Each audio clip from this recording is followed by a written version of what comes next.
Yo, what is good? What is good? What is good? I am making the soup files. I am making the soup files. It is a collection of libraries for different languages. I'm gonna focus on the little ones because I feel like the little ones I have done the most work on, and they have the most practical applications for now. So the first thing is a match case. It is kind of cool. Ignore the see out stuff. I did it and it works. It works perfectly. It works one way. You can put see out on the left and then shift into it. You can put C out on the right and then shift into it. And if you really want it, you can put it in the middle. But yeah, this constructs a match statement, which you can reuse. You don't have to reuse it if you don't want it. You can match with summon by default. But yeah, it's good. It's good. Values like 6 and 7 and strings are all of one lookup, so it is faster than if else statements, especially if you use it a lot. And you can also put functions inside of it, which are not all of one. They're a little slower. Um, and it's gonna be a little slower than like just if else statements. But anyhow, these I think it just looks really nice, so that's why I decided to add them. A Lisp, so it is the Lisp I made. So can you call it a Lisp? I think so. The first value is a function, the rest are its arguments, and it's just spread like this. Um, a list inside of here, a table is an expression. So I am not sure how I would add tables, how I would use them, but yeah. There's also a standard library, which is very like lacking. Oh wait, that's not what I want to do. List.lib.add. But yeah, there's a little standard library for you. Uh, it's just like little functions. It's not even like list functions because it's gonna be a little bit slower. But anyhow, these and the result type, it is the most oxidized thing in this thing, the whole thing. Um, it can either be an OK or it can be an error, like ERR. And then you do something like this, OK, main.log, can be anything really. And then you bind summon to the OK a function which takes in the file name, and this is the file name. If it returns an error, so if you couldn't open the file, it returns an error, it skips the rest, and then it just goes here, like yo, you can't do that. So let me open someone that's not main.log, someone that just doesn't exist. Uh, Lua main.lua. Let me skip all of this. Recovering from mapped error, no such file or directory, and the result is the default value. So yeah, this is what happens. This is what happens when you catch an error, and this is what happens when you catch an error. But yeah, this is cool. This is cool. I plan to expand it a little bit. I plan to make it a little more concise. But yeah, it's actually also like kind of fast. When you look at it. Uh, yeah, right here. So technically you need to make a different table for every single value, and it will have an OK field, which is a string, and then a boolean. So this is like what it has to be, a heap allocated value. I'm not sure if this is so you never know what's on the stack and what's on the heap in Lua ever. So you just assume everything's on the heap always. But yeah, this is gonna be like what? Yeah, this is gonna be some amount of space, and then the value, and then a string for it. So it's three extra values instead of the defaults like normal Lua way of just having one or nil. But it does look nice, and it is chainable like this, which I feel is kind of cool.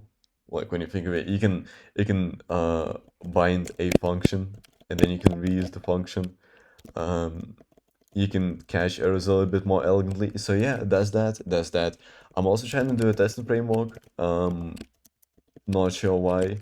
I've been looking at different testing frameworks, so I think this is like simple underscore test.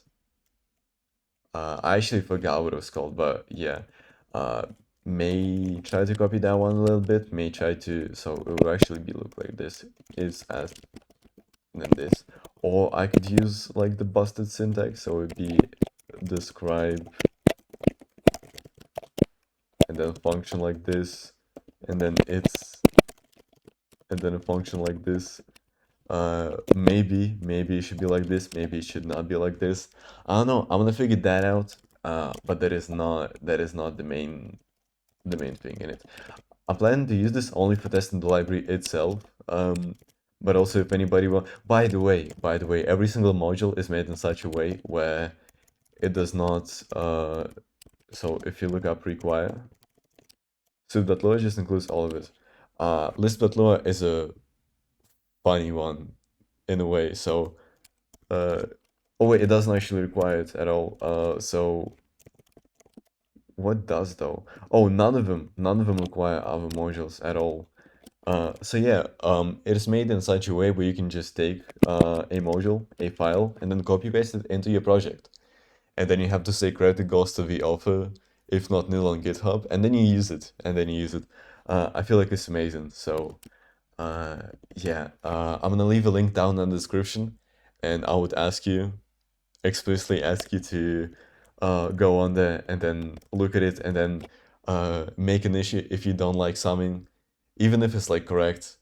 If you have your own opinion on something, you could leave it in the issues and then let me know. Cause you know, I wanna see what other people think of stuff like this.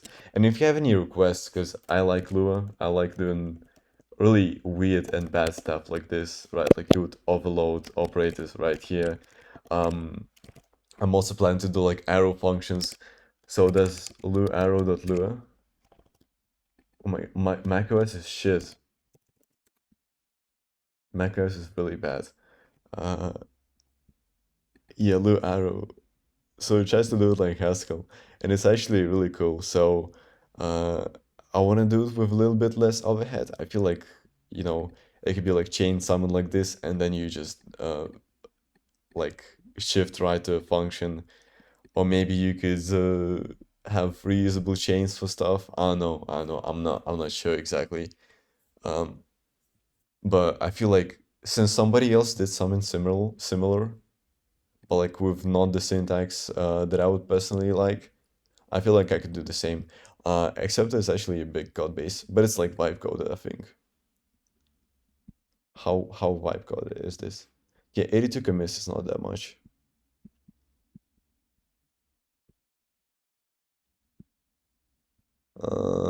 This doesn't look human written, so I feel like a lot of it is